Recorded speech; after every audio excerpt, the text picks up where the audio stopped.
Welcome to the Sex, Money, and Real Estate Podcast, the show for real estate couples about how to close more deals in the bedroom. My name is Bill Jamison. And I'm Nancy Jamison. And each week we deep dive into juicy, intentional, sexy conversations, sharing with you what it takes to create balance in your intimate relationships and your real estate business. Thank you so much for being here. Shall we begin? Hey, Queen. Hey, baby. What's happening? How are you today? I am awesome. Cool. I'm coming live. Well, you won't get this live, but we're live right now from Miami. Yes, Miami Beach, Florida. Happy birthday. Thank you. I appreciate that. What a gift.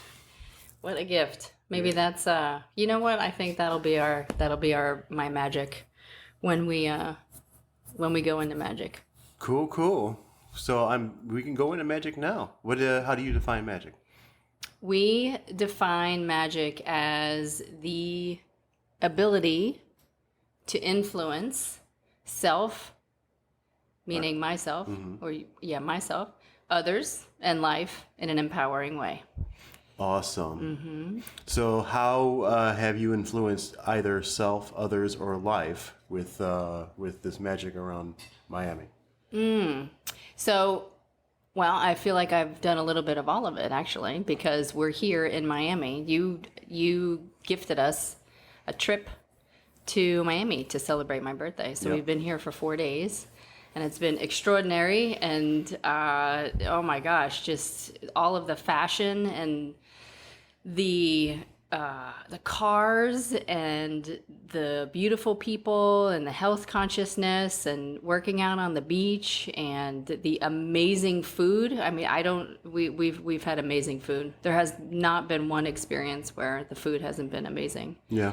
And the beaches and all the so awesome beautiful. The lifeguard houses. I love those. And then how about getting up for that sunrise today, right? Yeah, we woke up for sunrise and experienced the sunrise on the beach with a bunch of other people. It's just amazing how magnetizing the sun is. So beautiful. And then the nude beach.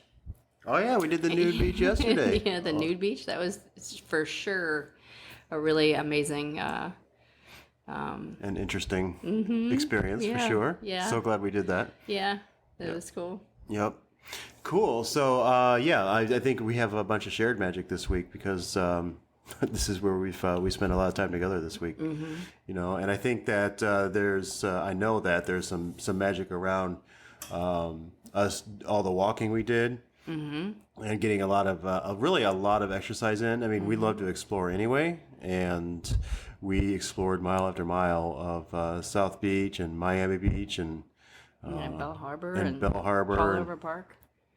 Yes, and the Design District.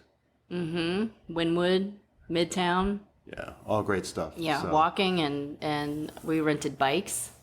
We did miles and miles on the bike. Yep. So such great stuff. So we recommend Miami. We loved it as our first time here and had a great time with it for sure. So yeah, awesome. And then as far as like life and others, we have a team at home right. that is taking care of Rex and Luke, and so big shout outs to my mom and my sister Allison and Doug and my stepdad Dude, and it definitely takes a community. So takes a village, baby. We really appreciated it. Yep, for sure. It's awesome. Cool. So I feel like we have decided what we want to talk about today as we get this podcast created to share with this community, this online community around us, right? Mm-hmm. Yes. Who we are. Our love story. Our love story, yes. It's been, we've been together for 23, going on 24 years we've been together. And we've been married for 20. It was 20 this year. Yep. And 2019, yeah. 2019, right. 2019 was 20 years. And, you know, we've been hanging out doing business together and doing life together for a long time. I mean, we met and we became inseparable almost immediately, right? couple hiccups here and there. Cool. But we met in the restaurant business back in the day, and Nancy was actually my bar manager, and I was a bartender for a pretty cool restaurant in Chicago. And because of that restaurant, we were able to be moved around, and there was an opening for a sister restaurant in New York City. Mm-hmm. Yep. And we were both being moved to that restaurant to open it up and live there. And Nancy had come in from another state, actually. Before that, she was. You come in from Texas? Mm-hmm. Yeah, you were coming in from Texas, and you had actually moved in Chicago so that you could be in the region, so that you could open up the New York store. Mm-hmm. And I was already slated to open the New York store, so. I don't know, one late night led to another, and here we are 23 years later. Can I tell the backstory to that? Of course, I was hoping you would. Well, you were on a roll, so I was just okay, cool. Awesome. Yeah, say more. So so I was in Houston, Texas, working for Houston's, and the idea was for me to get into the region to get to. The whole goal was to open up the New York City store, live in New York City, and be there and do that thing. So I was slated to get transferred to New Jersey, and my last shift, my GM sits me down. My stuff is already packed out of the house and on its way to New Jersey. And he sits me down and he says, okay, little change plans here. You're not going to New Jersey. You are going to Chicago. And don't worry about your stuff. We're going to reroute it but you're due in Chicago in, I don't know, a couple days. So I was like, oh, okay. He said, don't worry about it. You're still in Sam's region, so you're still gonna be on the team to to get to know Sam and be picked, hopefully, because they hadn't made the announcement yet, to go to New York. So that was really cool. So I was totally open. So I drove me and well, I had a cat, but I gave my cat to my ex-boyfriend. So I drove me in my Honda up to Chicago. And I remember, I got to Chicago, I don't know, it was like a 12 or 15 hour drive. And I got to Chicago and I just remember driving into the city, and there was this amazing song. I think it was a Journey song or something like that on the radio. And all of a sudden, here comes this skyline. And it was like, oh, and I was like, oh my gosh, this is going to be amazing. So I stayed with my general manager at the time for a week, and he and I literally went around apartment to apartment just hunting for the right one. So I found a spot in Lincoln Park, and I show up to work, a few days later after my stuff gets there, and I start unpacking, and he and I are sitting down at table 51, right? Mm-hmm. Table 51.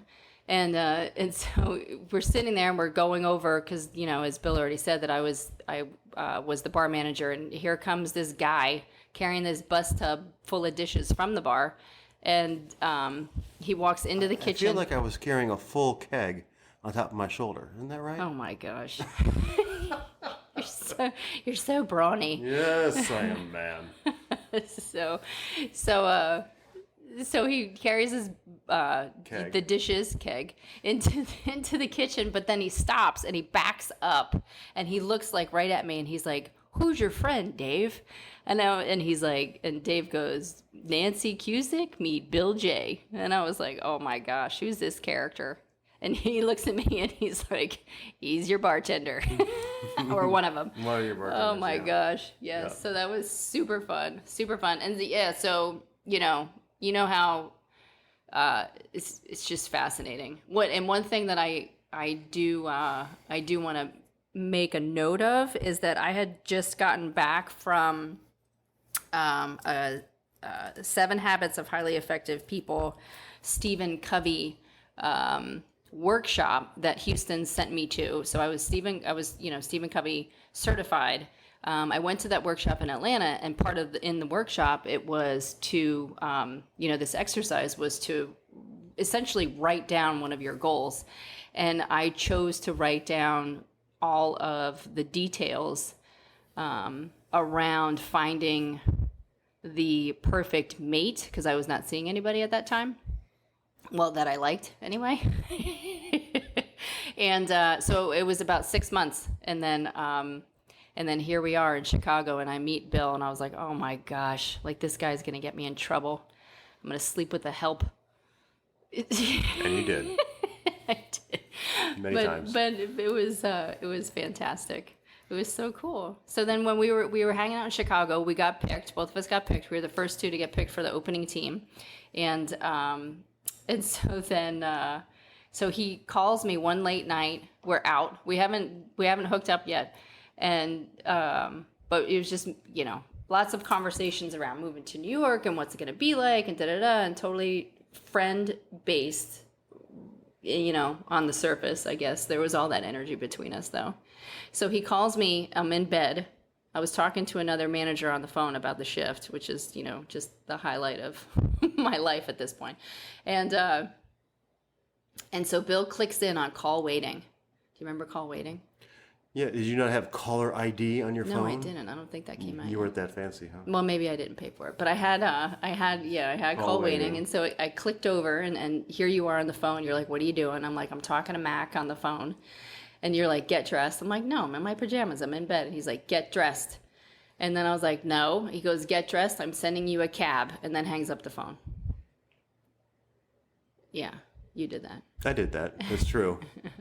And you did it too. So then the cab. You got dressed. Yeah, I did. I got dressed. I was like, okay. You came downstairs and then yeah. So the cab picks me up and takes me to. Pretty sure our first venue was Kingston Mines. Yeah, it was a Caribbean place. Yeah, where we or Jamaican. Yeah. And where we I guess a little bit of dance. But definitely a few cocktails. Yeah, and, a lot of talking. Yeah, there was live music and stuff, so that was cool. Mm-hmm. And then we wanted to go, do something different, and I don't think there was live music there, so we wanted some live music, and we ended up going to Northtown.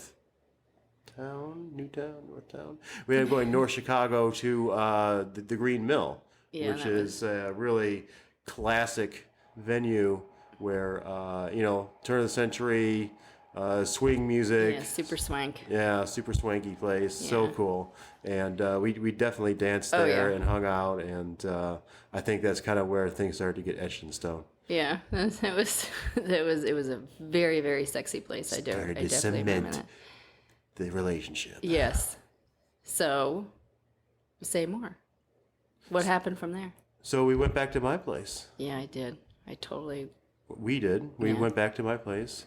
We went together, and that ended up being. I'm not sure if we knew that was going to be a one night stand or that was going to be a thing, but there was definitely sex involved. Mm-hmm. I thought it was a one night stand. Yeah, I didn't think it was a one night stand. That's so interesting. Mm-hmm. Yeah, but it was amazing and beautiful, and when we made love like 4 or 5 times, I don't know, it was just amazing. I remember scooting across the floor. I remember your waterbed. I remember there was like some kind of what was that like blue? What was that blue chair? We made love in that too. It was awesome. I loved it. And then what? And then you put me in a cab the next morning because I went home for the weekend. I feel like it was like Columbus Day weekend or something like that. I went back to New Jersey and I was like, oh, okay, cool. Boop, boop. That was it. So I went home and then I guess I flew back like 4 days later or something like that. And then you got your wisdom teeth out, so I didn't see you for a few days. And then, we hadn't actually had a conversation. And then all of a sudden, like you showed up back at work for, golly, I felt like you had like a week off. And then what? And then that was it. Awesome. Yes. So that happened, and all that happened. Yeah, all that happened. Well, I think it was beautiful. I mean, it was just so, I don't know. It was so perfect and just all of it kind of just fell right into place, which was really cool. So. Yeah. So we hung out for a few years as a couple, not even engaged. Yeah, it was 2.5 years. It was almost 3 years before we got engaged. Mm-hmm. And then and we got engaged when we were living in New York, but now we're out of the city. We've been in the city for a couple of years, and we're out on Long Island with a different restaurant group where you were. Yep. And yeah, you were still working for Houston's. You're right. And and there was another late night involved, and I dropped to my knees. Yeah, you actually did 2 proposals. I did. Yes. You did, yes. And when we were in Great Neck, we went up to the rooftop. And then you proposed there. And then you took me back into the city because your original plan was to take me into the city under the George Washington Bridge and propose there. Right. And you got sick. Yep. And then so that's how we ended up on the rooftop of our building in Great Neck. But you did 2 proposals. Your memory is so amazing. It's great. I love it.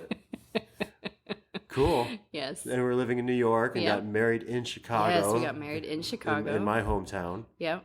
Where we met and fell in love. We got married on a boat, on a yacht called the Chicago's First Lady on the Chicago River over Memorial Day weekend.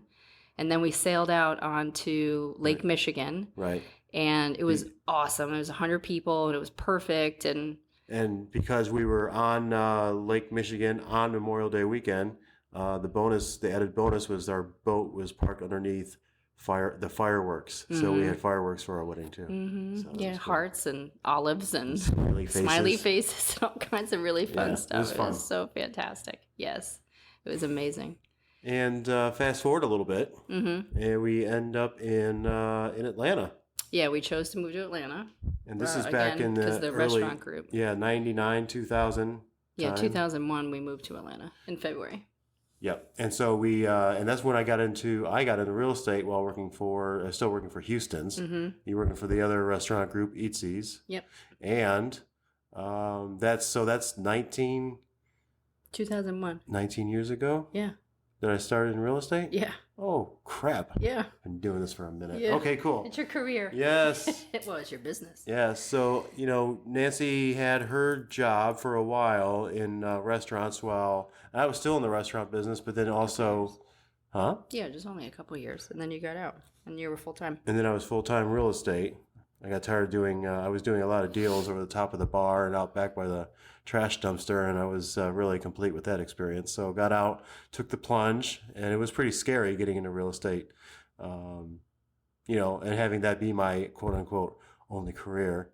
Definitely unstructured, a lot of immaturity from a business standpoint and from lots of customer service. I had lots of customer service skills because of the restaurant business, but then still a lot of low maturity in business and, a lot of emotional immaturity. And so there are a lot of ups and downs in that real estate for a while, for a few years, for sure, trying to reinvent the wheel and all that kind of stuff. And, fast forward a little bit and it's starting to stabilize a little bit, doing well. And then here comes 2008 when you were going to go on sabbatical, right? From the restaurant business? Was it 2008? No, baby. No? What happened? Tell me what happened, baby. 2005. You went on sabbatical. 2005. Yeah, that's when I left. Because Rex was born in 2006. Gotcha. Right. So 2005, so a couple of years, fast forward, and then you went on sabbatical. And what happened when you actually stopped working and relaxed a little bit? Yeah, 2 weeks after I left, I got pregnant with Rex. Right. 2 weeks. That's what happened. Some sabbatical. It was awesome. And then, so Rex was born in 2006. And then we knew that we had wanted our kids to be close in age together. And so 9 months later or so, we got pregnant with Lucas. And then Lucas was born in 2007. So they're 17 and a half months apart, and they're amazing, brilliant boys. And then, so that was 2007, 2008. Was the crash. Yeah. Although I ended up having I don't know if it was a record year or a near record year. Yeah, at the time it was. Yeah, I guess it was a record year that year in 2008. But then 2009 turned into crickets. Yeah, that was That was tough. That was a tough year. That was really tough. That year created our stripes. Right. We earned our stripes right. in 2009 and 2010. Where, for sure. Yeah, where there was the market got really bad, and we, we weren't, well, I mean, the market, we could have capitalized on the market, let's put it that way, but we were not prepared to do so. So only sold a few houses that year, and still trying to live high on the hog, right? We had lots of credit cards and two cars that with payments on them, and two babies, and it got a little crazy for a while. It did. And we ended up doing the bankruptcy. Yeah, we got rid of everything. We downsized everything. Went down to one car. I mean, anything that we had got cut, and then like reoccurring payments and stuff like that. And then we lived day to day for a while. Yeah, which I know we talk about. Yep.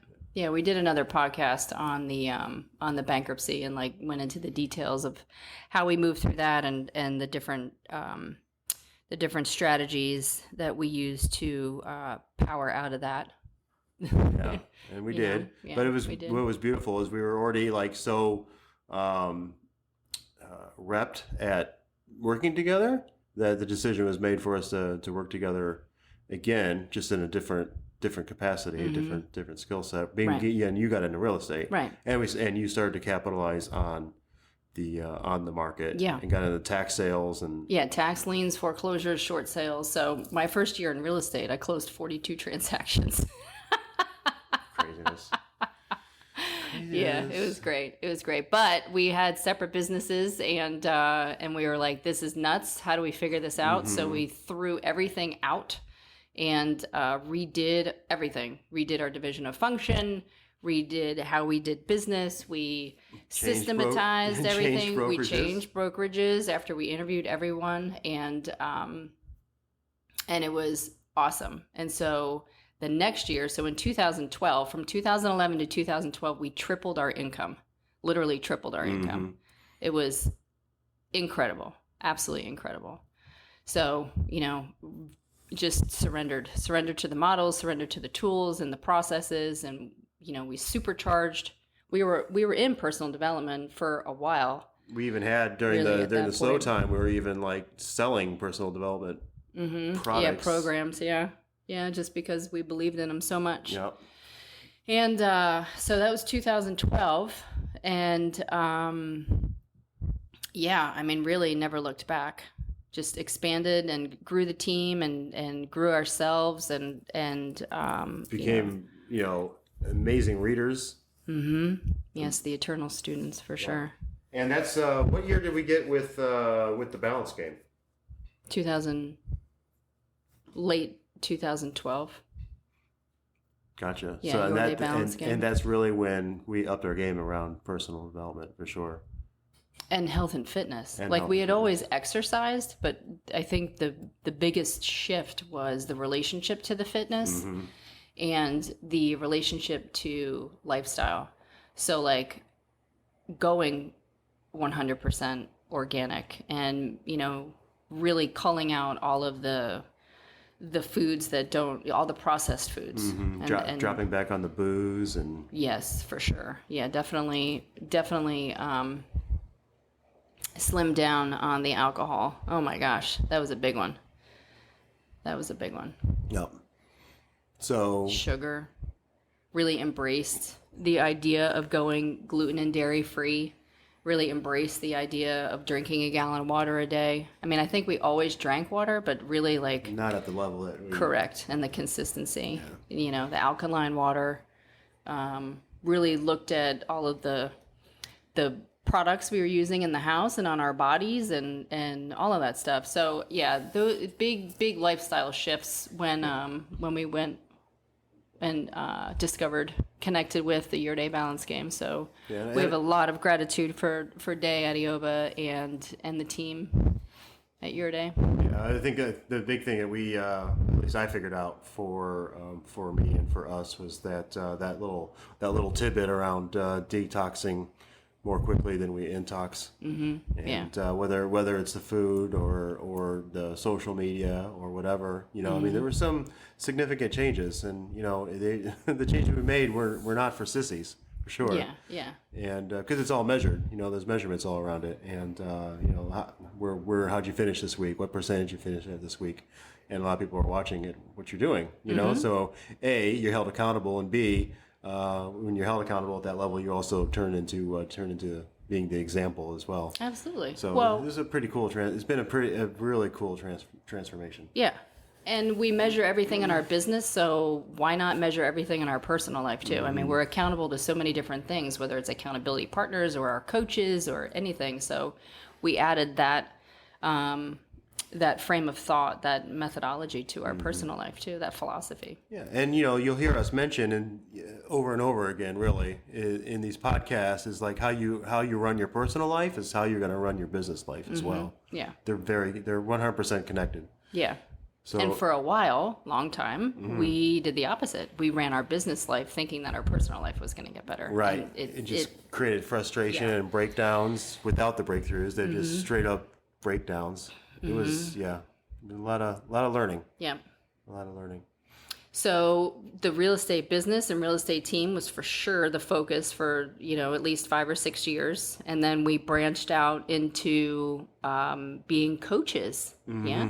2018 and 19, that was we were coaching other agents. And it was awesome. It was awesome. We say that we have 4 businesses. And so one of them is obviously the real estate company, and then the business of the coaching company, and then we consider our profit share a company too, because it's important that we take care of the folks that we invited to join the brokerage, and it's neat. And then that brings us up to right now. So the 4th company is the podcast. Yep. I mean, that's huge. Huge. Yeah, and I love doing this podcast for a couple of reasons. First of all, I am a big believer in coming from contribution. So, whether you find that podcast exciting or not so exciting, there's definitely going to be nuggets here and there to take away. So whatever it is you're looking for, or maybe you don't know you're looking for, but something's going to pop up for you where you can take something away and use this real time, whether it's around the intox, the detox today, or running your personal life the same way you run your business life. I don't know, whatever nugget it is. Could be anything, right. Really. And then what else? Why else are you doing the podcast? Well, we talked about... and we talk about leaving a legacy for the boys as well. It's... we had talked about, for a while, we had always kind of wondered what we were going to leave for the next generation, whether it's for our boys or our boys, their children, or whatever. And this is just to have this collection of who we are and being transparent and sharing in a way that we haven't shared before. I think is a beautiful thing to leave for them. So yeah, because we do. We have a lot to share. We have a lot to give. We have a lot to teach, and that's why we're doing the podcast. Is to reach as many people as possible and to help and support as many people as possible to to share all the knowledge that we've gleaned from all of the things that we've experienced in all the books and all of that kind of stuff. So we're super excited about it. Yep. And then the last byproduct of this this podcast is that it helps Nancy's and my game with each other too. True. As far as how we communicate and what we communicate, and going back through it, and feeling really blessed around the abundance that we have created in our lives. And it's a great reminder. It's a great reminder. It is. I love it. Oh, we have such a beautiful love story. Awesome. I love it. I love that it's still unfolding too. Awesome. Well, thank you. Yes, you're welcome, and thank you. And if you have any questions about this episode or how we do it or what we do, please leave your comments or email us directly at connect@Jamison&Company, all spelled out. Connect@JamisonandCompany.com. We will answer all of your emails. and maybe even pick one out to base an episode on. Cool. Oh, I like that idea. Yes. Awesome. All right. Well, that's all for now. Yes. Make it a great life. Yes. I appreciate you. I love you. I love you too. Give me a kiss. Thank you. Bye.